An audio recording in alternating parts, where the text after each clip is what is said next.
Hi everyone, welcome back to Coffee, Books, and Rain, where we talk about as much literary things as we can fit into an afternoon. And I wanted to log on today because on my way home from work, it actually started to rain today, which of course means that I need to bring you guys some book reviews because it has been lacking in the rain department lately. I love a good rainy day. I should be reading. Instead, I am going to tell you guys about some things that I hope you'll go out and find to read yourselves. And one of the books that I wanted to bring you all is actually Illusion of Stars by Sarah Marie Page. Now I'm going to put the cover here, as I do, because I want you guys to be able to see these books and kind of recognize the covers if you run across them at a bookstore or wherever you may find your books, online, what have you. Maybe add them to cart, add them to your PBRs or your wish list. Maybe find them on, I don't know if it's going to be on Audible or not. However, I know I got this book through NetGalley, but I also got this book from the author herself. She is someone who I had the opportunity to interview, and so I hope you'll check out that interview with me and Sarah M. Page. On what day am I going to drop that episode? I believe I'm going to drop that episode on July 9th on the podcast Books Are Magical. Blanked on the name of my podcast there for a second, but Sarah Page came on our show to talk about her book, and I am realizing in this light that my foundation looks lighter than my body. It may just be because I have been in the sun this summer and I have not adjusted my skin to my body, and I should switch out my foundations. Truly apologize for that. That is a faux pas from what I'm to understand in the makeup world. Good thing this is not a makeup channel. I am not on TV. I am not here to talk about all the things we should do for makeup. So please ignore that. I hope it is not a distraction for you all. Just know that I use really good SPF 50 mineral sunscreen on my face when I go out in any sort of weather. Pretty much every single day I'm using a pretty good SPF because I would like my face to actually stay in good shape for as long as possible. I don't know. That's just my thing. I don't know. I was like looking the other day. I was like, should I get Botox in my forehead? I was like, do my eyebrows move too much? Like, what's going on? I don't know. I guess I'm just being influenced by the internet. So anyway, and now I'm like, okay, my skin is not the same as my face, but I feel like if I match my skin or match my face to my skin, I'm gonna look like one of the British, what do they call them? The Cav girls that are like super bronzy, and I'm not sure I want to pull off that look. Anyway, I digress. I am ranting, and I want to be talking about this book. So sorry. This book is stunning. I absolutely loved it. It came out of a little bit of nowhere for me until Sarah Page actually reached out to the podcast, to me and my girls, and said, hey, she had come on the channel before, she had come on the podcast before, she's an inheritance lawyer, so she has some pretty good kudos behind her, she has some pretty good credentials to her name, but she's an inheritance lawyer, and so we actually had her come on to talk about the inheritance games, and some basic inheritance law that's regarding when you pass on, what you can and can't do, what you should and shouldn't do, those sorts of things. She reached out to us earlier this year to let us know that she was actually publishing her own book, and I could not jump at the chance to read her book because not only is she such a fantastic person to talk to, she's just very engaging and entertaining, but actually incredibly fun and funny. I really knew I wanted to read this book because just her perspective seemed just interesting and intriguing. So let me tell you a little bit about this book before we dive in. And again, Illusion of Stars by Sarah M. Page. As the royal physician of a tiny windswept island, Isabel spends her days trying to keep the queen from dying and the mad king from streaking naked down the halls. She doesn't do a very good job, just by the way. Like, we learn pretty quickly that she doesn't have the physician job yet. She is kind of like in the running. She is one of two people, and her prospects is not looking great. But also, the king is kind of pulling its pants down in front of diplomatic envoys, so that's not looking great either. But when her best friend is found murdered on the beaches, her world is ripped apart. Desperate for answers, she discovers a stash of letters that reveals a terrifying truth. The neighboring kingdom of Volgard, it possesses a kingdom-shattering weapon and is poised to conquer everything in its path. Seeking vengeance, Isabel infiltrates the enemy. Her mission? Woo Eric Lothgarson, the enemy's steamy illusion magic wielding son, and steal the dangerous weapon. She can bring Volgard to his knees if she isn't caught. So I'm going to kind of stop there because I think that's a really just good description of what we walk into with this book. I have already written, like even before I've posted this episode, I've already written my review for Goodreads, so you're welcome to go check that out. My name on Goodreads is Hope Coffee, so you're welcome to friend me on there. But I gave it 5 stars. I thought the character was well developed. I think the character of Isabel is one that I don't see frequently, if rarely at all. Though she's flawed, she is not considered, what in my opinion, the chosen one, which I love to see. She is someone who struggles with her own self-identity of feeling worthy enough, but she's also not like this one where she's like, I don't know if you've seen the meme where it's like, okay, my name is like Wicker Basket Evergarden, and I'm like the hottest, but I'm not like, and then like I've got these 2 super hot guys, and plus I'm a vampire. Anyway, it's a meme, it's funny, and it's like, it encompasses pretty much every tropey female hero-ish protagonist in 90% of books that we find in, I would say, teen YA fantasy. Well, even though I could say that this falls into a genre of YA, I think it has a lot of leaning towards just fantasy in general without being completely YA.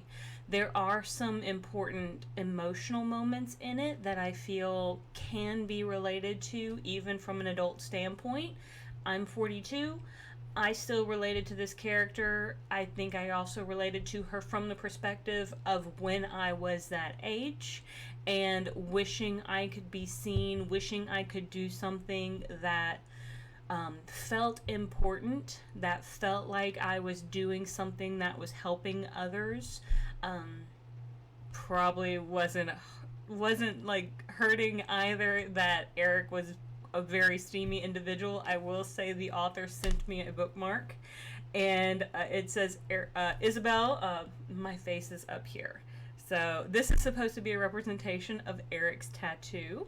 So if you read the book, you will understand, because I had a little conversation with Sarah about the tattoo and how some of her alpha and beta readers convinced her that she said the tattoo actually belonged to a different character, and her beta readers or her alpha readers convinced her that no, Eric needed to have the tattoo, that it was very much in line with the fact that he needed it because it is swoon worthy. And I definitely think that it gives a good mental visual image to have this snake tattoo running down some abs of steel. I love that imagery. Would love to be able to trace those little lines with my little finger, but anyway, I'm not getting spicy. There is one, what I would consider to be a spicy scene, and I put that in quotes, but it's a fade to black spicy scene, so you're not gonna get any sort of smut-worthy scenes in this particular book. So just putting that out there. It is much more tame in that regard, but I feel like that's where there is some balance when it comes to the romance versus the plot. She does a great job of having the slow burn romance where there's just enough interest and intrigue. There's just enough of the almost kissing to really make you kind of root for the characters, while also still developing a good plot that neither one of them are constantly at odds with each other. And I will say, Isabella's a terrible spy. It was not what she was raised for. It is not what she was trained for. And they can see, the Volgards know that she is really bad at it. She thinks she's doing a great job sneaking around, thinks she's doing a great job of being, like, I don't know, I guess just sneaky in general. She's not. And so that's kind of a funny part, because there's also like what I would call an interrogation scene. Now, he's like, Eric is not torturing her in any way, but should the opportunity have arisen for her to actually have been tortured, she would have cracked like an egg on a concrete floor. It would have just been she would have been a terrible spy. She was not trained for that sort of thing. And I think that's where the funny thing is because he kind of teases her a little bit about it, because he knows that she's not good at it, but he likes her. He's got a crush on her, and he kind of likes teasing her a little bit about it.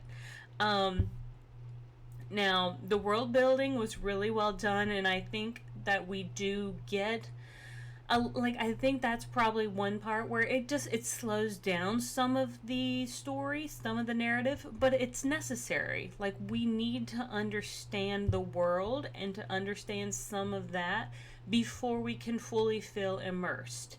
And that's completely understandable, because now that's been established. So when she works towards the next book, which, I mean, I'm hoping by next year, like maybe fall of next year, that we're seeing maybe the second installment of this series. If it's more than 2, awesome. I will absolutely read them. I'm really loving these characters, but I think she was really brilliant in her craftsmanship of the story, and really setting up a good kind of future and foundation for where she could take this. Now, like I said, I definitely foresee that we're gonna probably get another one. I hope it doesn't take her longer than maybe a year to a year and a half. That would be incredibly lovely.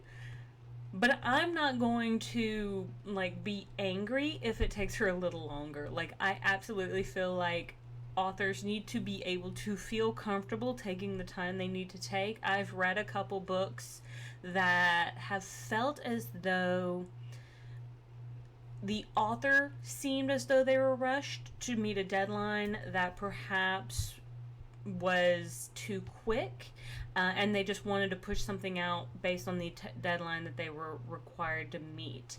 And so I hope that Miss Sarah Page, gets to write the story that she really wants to tell us.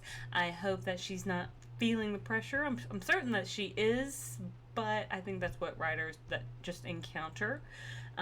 But anyway, I have nothing but good things to say about this book. Again, Illusion of Stars. I know I talked to her a little bit about the title of the book. I would love if you go and listen to this episode when it comes out on July 9th and find out a little bit more about it. See if you would be interested in it, because I think this is going to be one of those books that could do really well. We just have to get some traction for it, because I don't think it's I think it's more of an indie book, not a public, a big pub trade book. So getting some independent artists and authors, helping them find traction, and what is one of the things that I'm really hopeful and glad that I can kind of do on this channel. It's one of the things that I love doing on the podcast channel as well, is being able to have those interviews, talk to those authors, and hopefully help audiences like find those books that may not, I mean, they may find their way to the shelves, but audiences may look over unless they've actually heard about it and have piqued their interest. So I hope I've piqued your interest. It's a phenomenally good book. Great reviews. Please go check it out. It is, I would say about 300 to 350 pages. I had it in an ebook, so it's kind of hard for me to judge. But let me just see. No, it just lists kind of the Kindle edition, so it doesn't really tell me on Goodreads how many pages it is. But I'd be willing to bet it's probably somewhere about the 330 to 350 pages. But I feel like I read it really fast. So, thank you so much for tuning in. Thank you so much for listening to my thoughts on this book. I know I would appreciate if you go find out about more about this book, listen to the episode if you are so interested, and maybe give this book a read. Come back and let me know what you think, because she did a fantastic job, and I hope it finds its audience. But anyway, thank you so much for tuning in. Thank you so much for being here with me on what turned out to be an incredibly awesome rainy afternoon, and I will see you guys on the next page. Have a great one. Bye.